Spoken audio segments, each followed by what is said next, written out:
So in yesterday's post, I demonstrated that the animation timing function is actually applied per keyframe configuration, meaning that this cubic Bezier curve doesn't apply to the overall animation, it applies to each individual keyframe separately. And I had no idea that that worked until Una Kravitz mentioned that you could actually do that. Now, really what she mentioned was not that you could apply it per keyframe, but that it can be actually defined and changed per keyframe. That was what she said on the CSS podcast, and that's what focused me on CSS animations this week.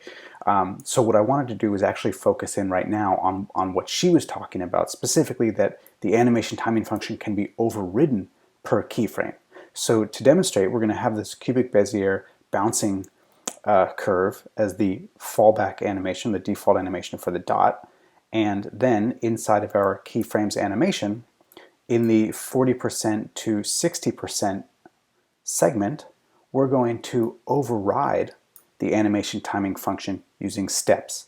Now, unlike another easing function, the steps function creates more of a discrete, disjointed animation. So it's not going to be a tweening, it's going to be 4 steps that go between the 33% and the 66%. So let's jump into the browser and see how this works. Let's just refresh. So you can see we get the Cubic-Bezier. Now we're going to get 1, 2, 3, 4 discrete steps, and then Cubic-Bezier again. Let's watch it going backwards. Cubic-Bezier, then 4 steps, 1, 2, 3, 4, and then Cubic-Bezier again one more time. So again, so we jump back into the CSS.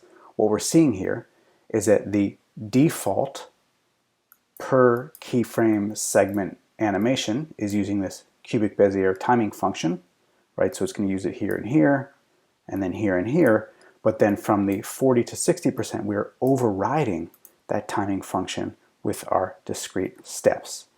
And how awesome is that? I had no idea that the CSS animations were this flexible. I knew that they were powerful and that they can do some pretty fancy stuff, but I had no idea that they were as flexible and as dynamic as they're turning out to be. So huge shout out to Una Kravitz and Adam Argyle on the CSS podcast for dropping these little nuggets of wisdom. So hopefully, as I'm learning, you are also learning along with me.